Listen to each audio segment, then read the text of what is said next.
Here is the front half of a Bugatti Chiron Sport, and here is the rear half of a Bugatti Chiron Sport, and today we've got to connect both of them. Now we've got to figure out a way on how we're going to fix that so we can put it all back together and join the front half back to the rear.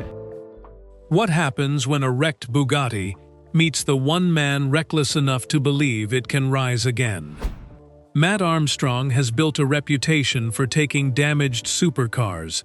From the airbags, and the passenger airbag has gone, but there is some signs that somebody got injured in there. There's a lot of wiring repair that needs doing on that, and chassis work. And doing what most people would call impossible. A Bugatti isn't just another exotic machine. It's a masterpiece engineered to perfection, where even the smallest mistake can cost a fortune. Now, Armstrong is facing a rebuild that could either become one of his greatest achievements or a spectacular failure. Every damaged component hides a problem. Every repair carries enormous risk, and the final reveal could change everything. So, how far can determination push a machine this complex? Today, we uncover the rebuild nobody thought was possible. The $6 million gamble. In October 2025, a Bugatti Chiron Sport belonging to Miami YouTuber Alex Gonzalez. But then to buy this back, and you spent how much? I spent $2 million cash. Yeah, you can't finance like a crash damaged car. Known online as FX Alex GYT, was involved in a massive crash. The kind of crash that ends a car's life on paper, even if the metal is still technically in one piece. Insurance companies looked at the damage and started throwing out numbers. The final quote to repair it through official channels came back at $1.7 million. For a car that already cost around $6 million new, that number told its own story. Nobody in the insurance world thought this Chiron was worth saving. That's usually where these stories end. A written-off hypercar gets parted out, sold for scrap value, or left to rot in a warehouse somewhere, while lawyers argue over who owes what. But this Chiron didn't disappear into a warehouse.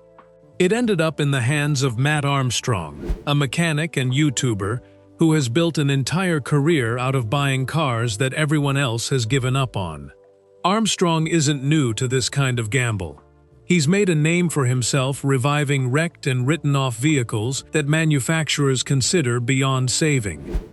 But a Bugatti is a different animal entirely. These aren't cars built with a local mechanic in mind.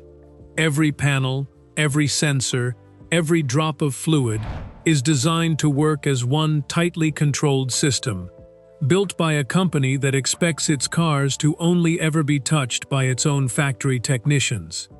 Taking one apart outside of that system isn't just difficult.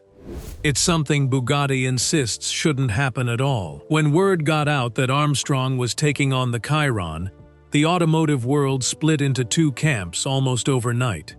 One side saw a mechanic willing to save a car from the scrap heap, doing the kind of hands-on work that keeps rare machines alive instead of forgotten. The other side saw a liability risk, a hypercar capable of speeds most people will never experience. Bugatti Chiron Supersport has an 8-litre quad-turbo W16 with 1600 horsepower, 1600 Nm of torque, all-wheel drive, a 7-speed dual-clutch automatic with launch control. Potentially rebuilt outside factory conditions, driving on public roads. Both sides had a point, and that tension never really went away for the rest of this story. What made this project different from Armstrong's usual builds wasn't just the price tag, it was who was watching. Bugatti doesn't usually comment on independent rebuilds of its cars, but this one was too public, too visible, and too tied to a car company that guards its reputation as fiercely as it guards its engineering secrets. The moment Armstrong started documenting his progress, Bugatti was paying attention. And so was Mate Rimac, the man now running the company that built the car Armstrong was about to take apart in his own garage. The gamble wasn't just financial. It was a bet that one mechanic, working outside the system, could do what a car manufacturer said was impossible. And that challenge has become increasingly difficult as Bugatti refuse to sell us parts. But we just don't think it's safe, and that's why we can't support it. $6 million of French engineering, sitting in pieces, waiting to find out if Armstrong was right. There's also a simpler reason this particular car caught so much attention. A Veyron Pure Sport isn't a mass-produced supercar. Bugatti builds a limited number of them, and each one represents years of engineering work packed into a single machine. Losing one to a crash doesn't just cost the owner money. It permanently removes a piece of a very small production run from existence, unless someone is willing to do exactly what Armstrong did. That scarcity is part of why insurance companies walked away so fast.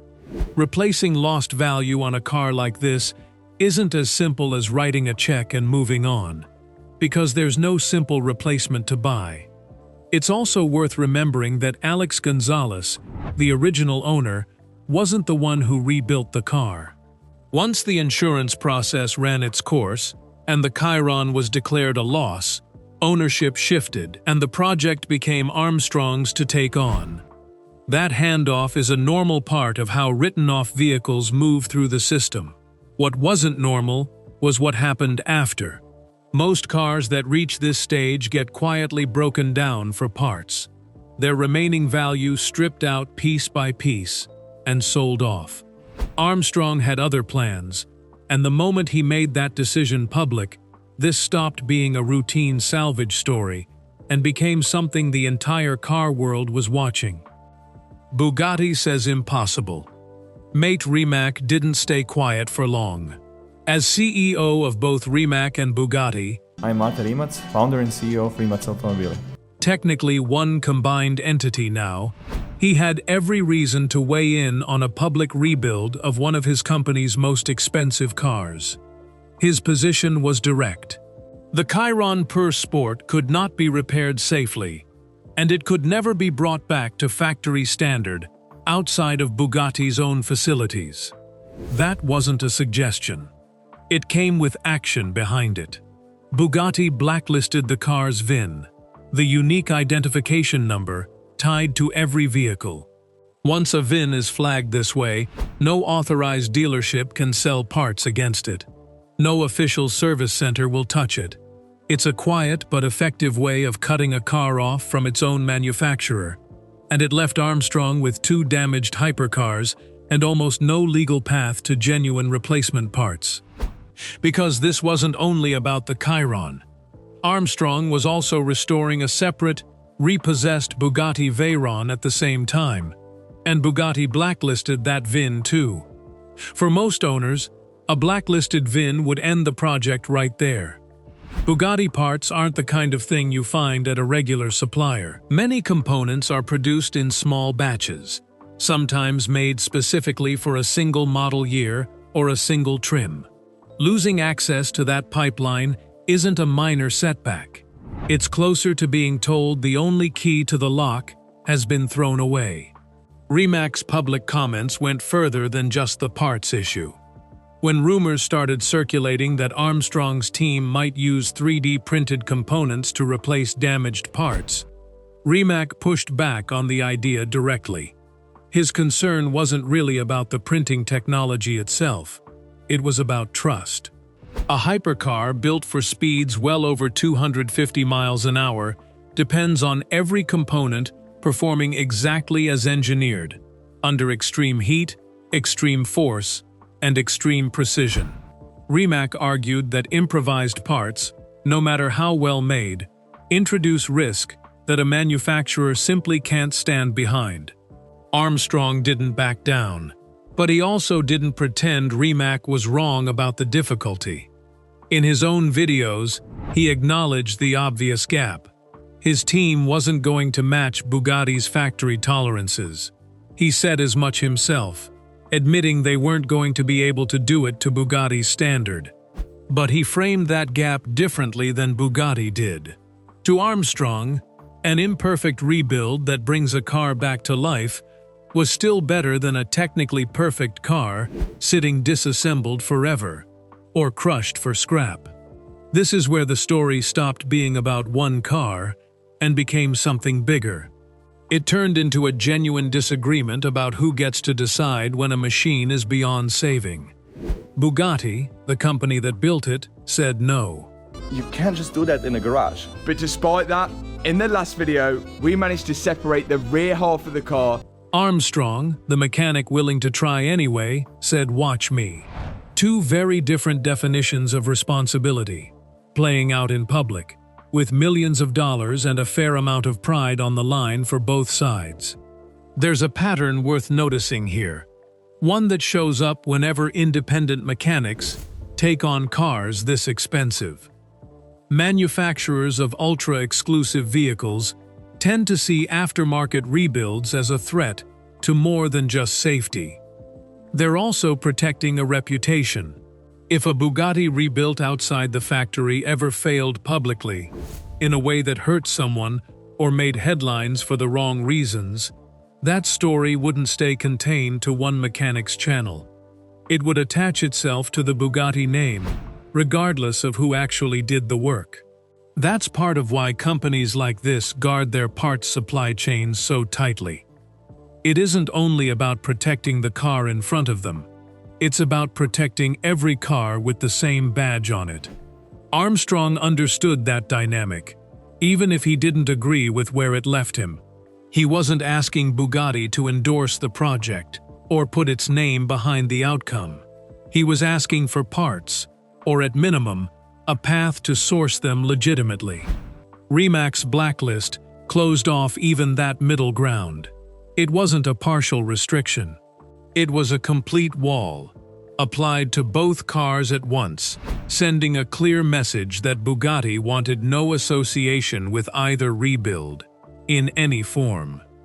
That total shutout is part of what turned public opinion into two firm camps so quickly. A partial restriction might have looked like caution.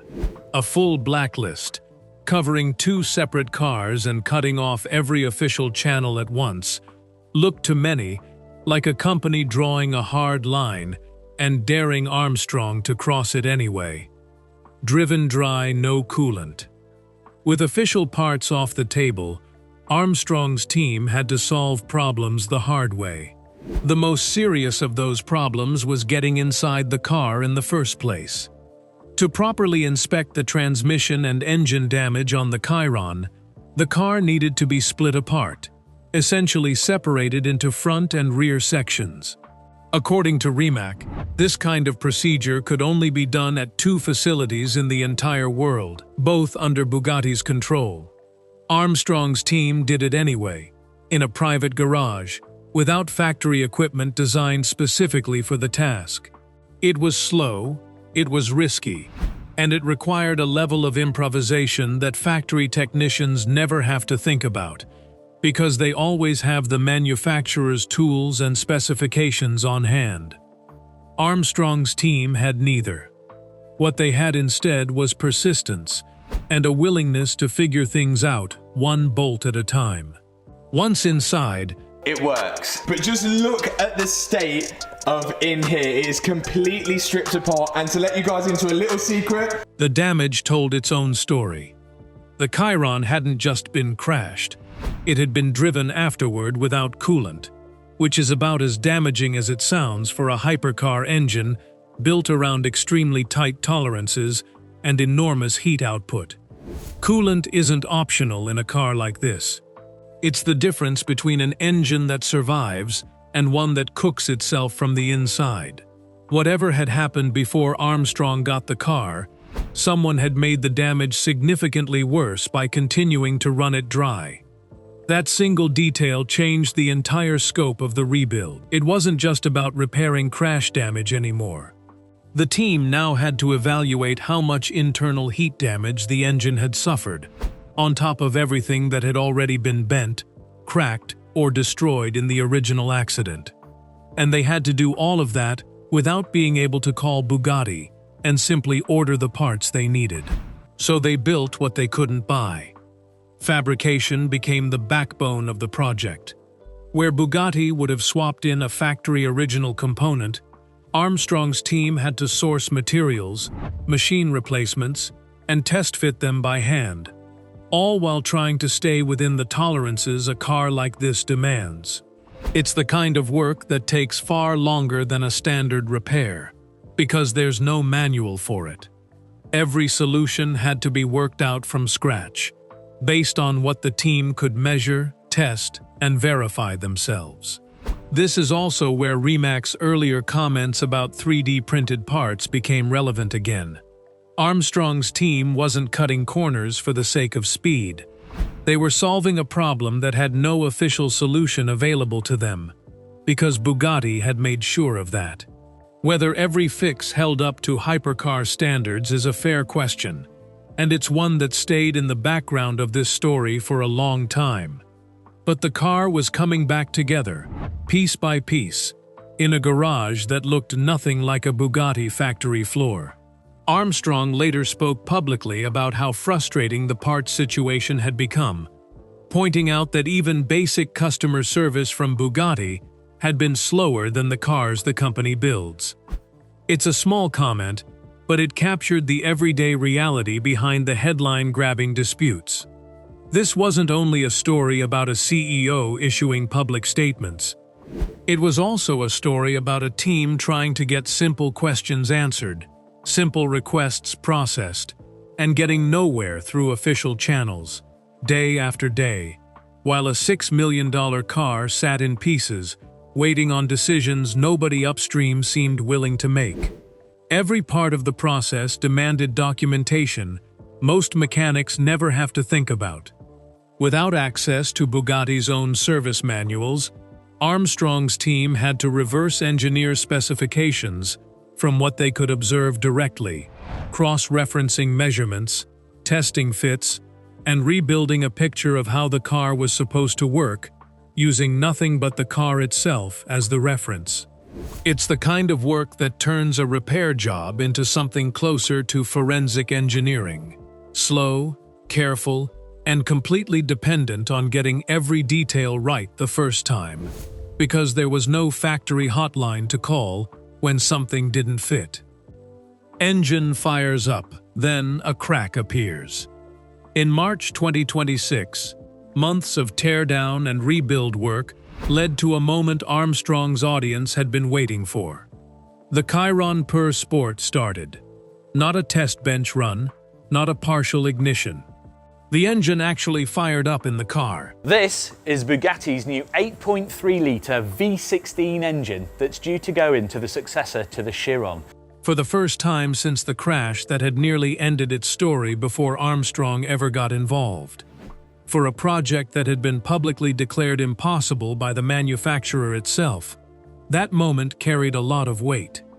It wasn't proof that the car was finished, or even that it was safe to drive, but it was proof of something Bugatti had said couldn't happen. A crashed, coolant-starved, VIN blacklisted Veyron, split apart and rebuilt without a single official Bugatti part, had come back to life in a private garage. The reaction online was immediate and mixed, which had become the pattern for this whole saga. Supporters saw vindication. A mechanic and his team had gone up against one of the most exclusive car manufacturers on the planet and hit a milestone nobody expected them to reach. Skeptics saw a different story. A car this powerful, this fast, and this complex isn't judged by whether the engine starts. It's judged by whether every system inside it will hold up under real driving conditions, at real speeds, over time. That skepticism found something concrete to hold on to almost immediately. Now this is a naturally aspirated motor that revs to 9,000 RPM and makes 1,000 brake horsepower all on its own. Shortly after footage of the running engine was published, viewers began noticing a hairline crack visible in the video, on a component close to the rebuilt area. These are the kind of very fine, thread-like cracks that don't look dramatic on camera, but can signal much bigger problems underneath, especially in parts under extreme stress. Once spotted, it spread fast through comment sections and car forums. People who had been quietly rooting for Armstrong started asking harder questions. People who had sided with Bugatti from the start felt like they'd been proven right. Armstrong didn't hide from it. He addressed the crack publicly, treating it as part of the ongoing process, rather than something to bury in a future video. That transparency mattered to a lot of his audience, even the skeptical ones, because it fit the pattern he'd kept up through the entire project. He wasn't claiming factory perfection.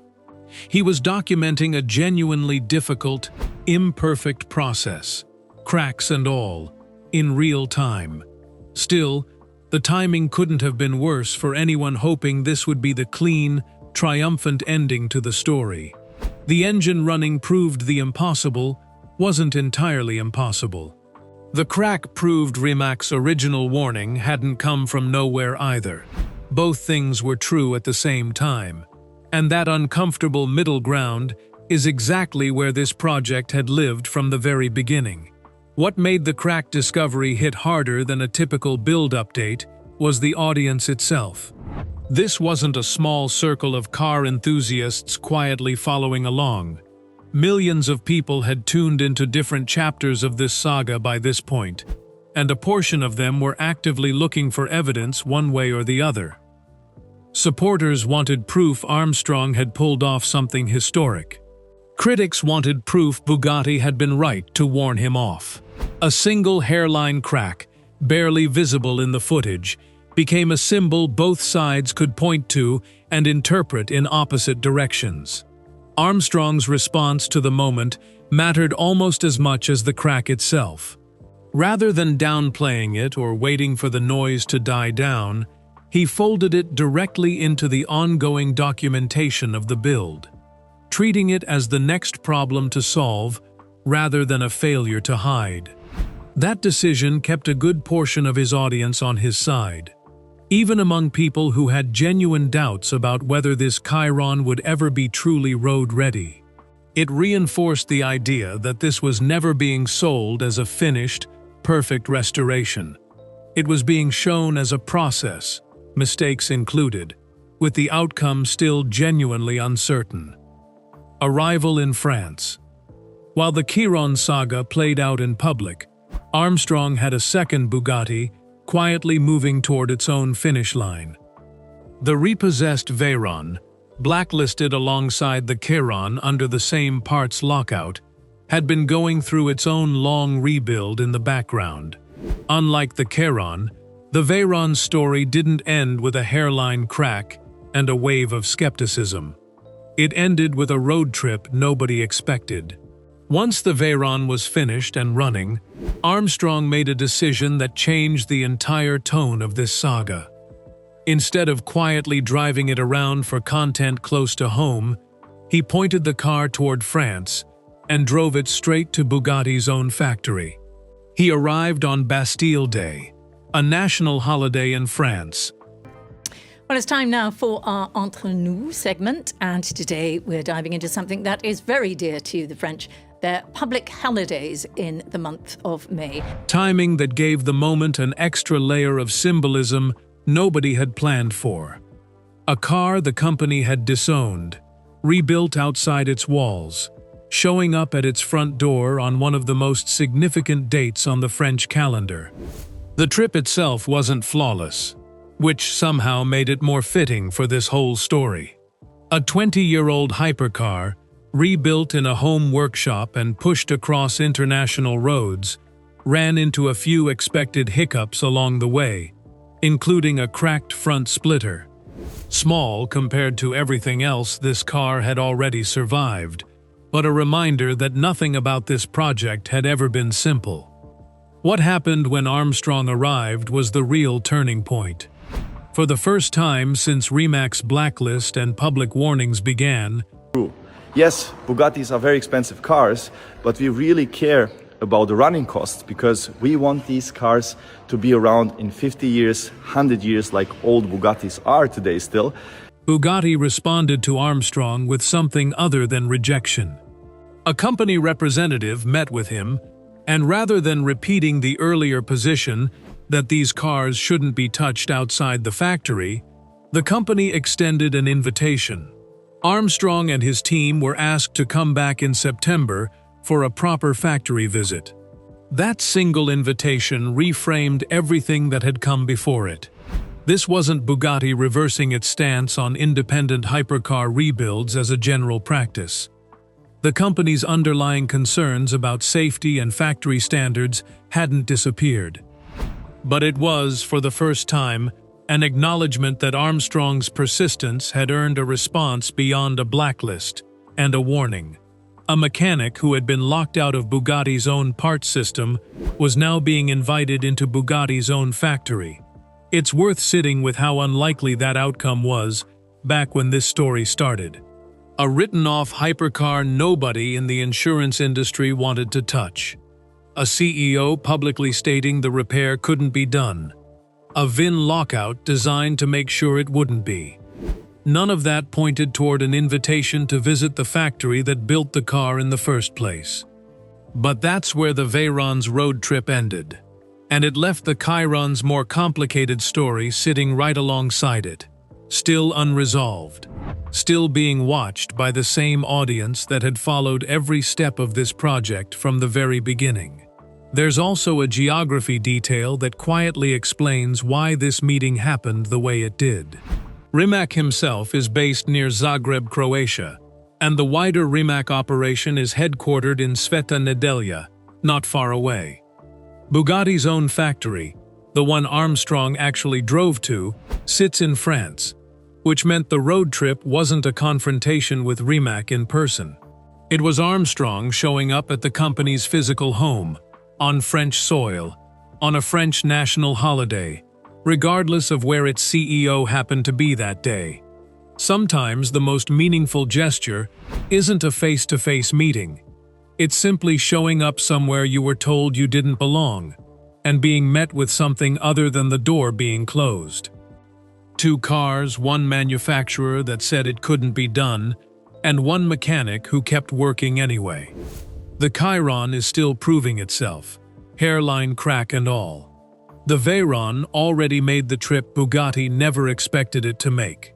Whatever comes out of that September factory visit, this saga isn't finished yet.